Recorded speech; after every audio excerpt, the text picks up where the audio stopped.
یہ جو دجالی فتنہ ہے اس کے ساتھ ایک خاص مناسبت ہے سورہ مبارکہ کی. احادیث میں آتا ہے کہ دجالی فتنے کے اثرات سے بچنے کے لیے اس سورہ مبارکہ سے ذہنی اور قلبی رشتہ مفید ہے. اس کی تلاوت کرتے رہنا، خاص طور پر جمعے کے روز. پوری سورہ کہف، ورنہ یہ کہ کم سے کم اس کی ابتدائی اور آخری آیات ان کی بڑی اہمیت ہے. دجالی فتنہ اصل میں کیا ہے سمجھ لیجئے کہ ایک تو ہے دجالی فتنہ بالعموم، دجل کہتے ہیں فریب کو. جیسے کہ کوئی نبی نہیں ہے، وہ اس نے فریبی لبادہ اوڑھ لیا، نبوت کا دعویٰ کر رہا ہے، وہ دجال ہے. تو اس طرح کے تو حضور نے فرمایا ہے کہ 30 دجال پیدا ہوں گے کہ وہ آخرت کو بالکل بھول گئے، اللہ کو بھول گئے، اسباب کے اندر گم ہے، مسبب الاسباب سے ذہول ہو گیا. دنیا ہی دنیا ہے، آخرت کو بھولے ہوئے ہیں. مادہ ہی مادہ ہے، روح سے کوئی سروکار ہی نہیں ہوا ہے. آخرت پر دنیا کا پردہ پڑا ہوا ہے. یہ دنیا جو ہے در حقیقت کیا ہے؟ وَمَا الْحَيَاةُ الدُّنْيَا إِلَّا مَتَاعُ الْغُرُورِ، یہ دھوکے کا سامان. اللہ تعالیٰ نے جو انسان پیدا کیے ہیں ان کے مزاج مختلف ہیں. ان میں کچھ لوگ ہوتے ہیں جو قوی ہوتے ہیں ارادے کے، جو فیصلہ کر لیا ڈرتے ہیں. کچھ لوگوں میں وہ قوت ارادی اتنی مضبوط نہیں ہوتی، وہ ادھر ادھر سوچتے رہتے ہیں. کچھ لوگ جسمانی طور پر بہت توانا ہوتے ہیں، کچھ لوگ جسمانی طور پر پیدائشی طور پر کمزور ہوتے ہیں.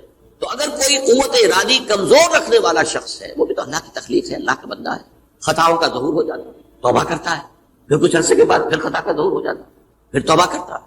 تو ہم تو یہ سمجھیں گے کہ ایک حد کے بعد پھر اس کی توبہ قبول نہیں ہونی چاہیے.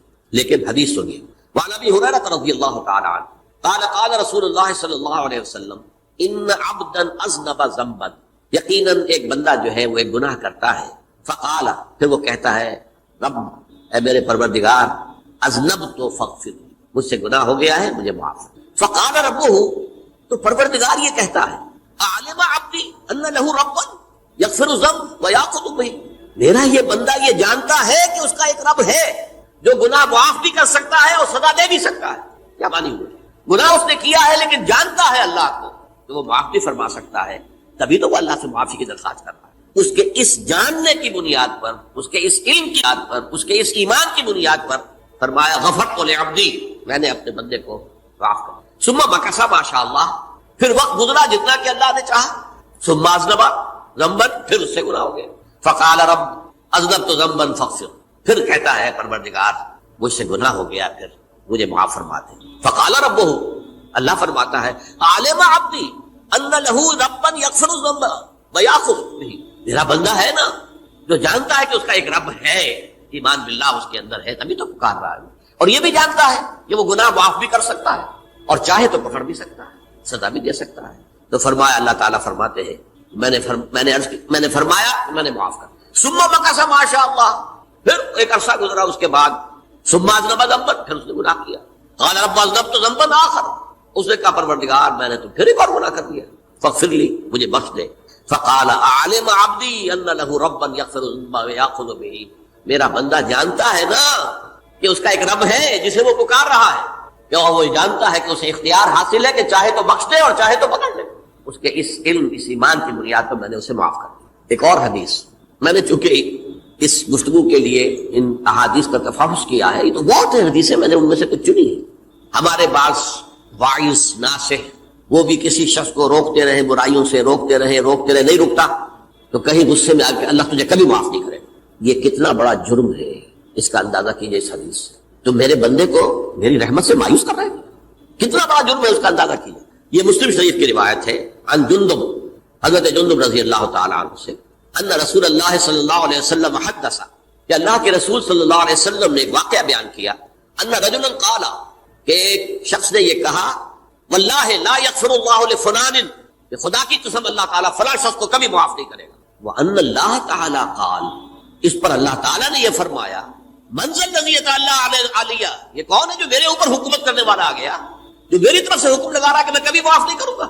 من ذا الذی، کون ہے وہ شخص، الذی یتعالی علیہ انی لا اغفر لفلان، کہ میں فلاں شخص کو کبھی معاف نہیں کروں گا. قد غفرت لفلان، اس کو تو میں نے معاف کر دیا. واحبطت عملہ، اس شخص کے تمام اعمال میں نے ضائع کر دیے کہ تم نے میرے بندے کو مایوس کیا. یہ ہے جرم کی کا. تو توبہ کی دعوت دیتے رہو، توبہ کے لیے لوگوں کو آمادہ کرتے رہو، توبہ جو ہے اس کے لیے ترغیب دیتے رہو. اللہ تعالیٰ معاف فرمانے والا. اب آخری حدیث سنا رہا ہوں، یہ تو بہت ہی عجیب حدیث ہے اور متفق علیہ ہے، یہ بخاری اور مسلم دونوں میں. حضرت ابو سعید الخدری رضی اللہ تعالی عنہ جو ہے اس کے راوی، حضور نے فرمایا کانا فی من کانا قبلکم رجل قتل 99 نفسا، تم سے پہلے جو امت تھی بنی اسرائیل، گویا کہ ان کا ذکر ہے، اس میں ایک آدمی ایسا تھا جس نے 99 قتل کیے۔ اب آپ اندازہ کیجئے کتنا بڑا گناہ کبیرہ ہے قتل۔ قرآن مجید میں آتا ہے وَكَأَنَّمَا قَتَلَ النَّاسَ جَمِيعًا، اگر ایک انسان کو بھی ناحق قتل کر دیا گیا تو یہ ایسی ہے گویا کہ اس نے پوری نوع انسانی کو قتل کر دیا، اس نے 99 قتل کی۔ فَهَلْ لَهُ مِن تَوْبَةٍ، پھر اس کے بعد یہ ہوا کہ اس کے اندر توبہ کا جذبہ پیدا ہوا۔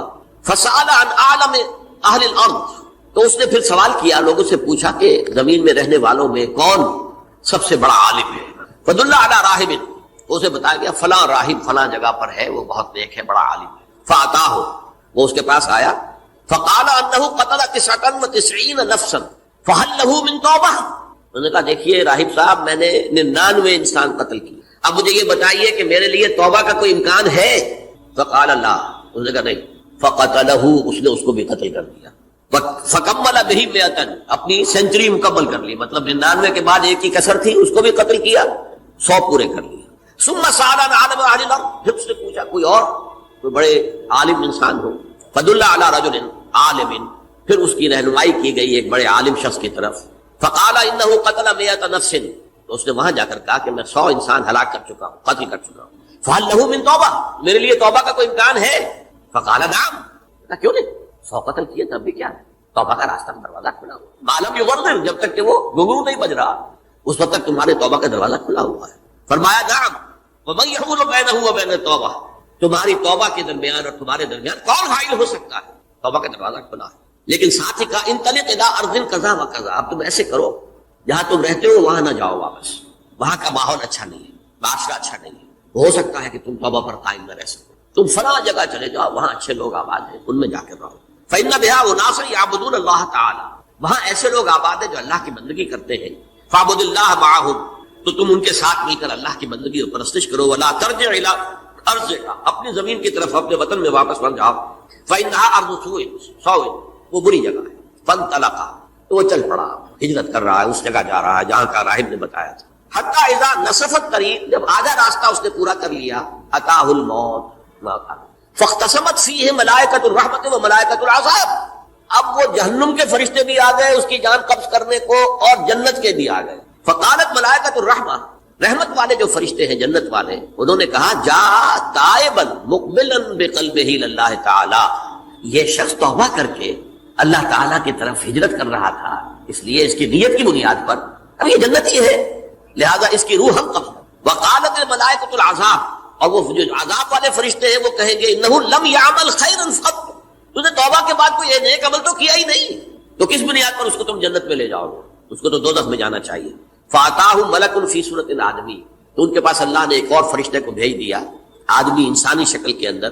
فجعلوہ بینہم، ان فرشتوں نے کہا بھائی ہمارا فیصلہ کرا دو، اس کی روح ہم لینا چاہتے ہیں یا ہم لینا چاہتے ہیں، انہیں حکم بنا لیا۔ فقال قیسوا ما بین الارضین فإلی ایتہما کان اقرب، کہ تم فاصلہ ناپ لو جہاں سے وہ چلا ہے اور جہاں جا رہا تھا، اور یہاں اس کی موت ہو رہی ہے، تو کون سا فاصلہ زیادہ ہے۔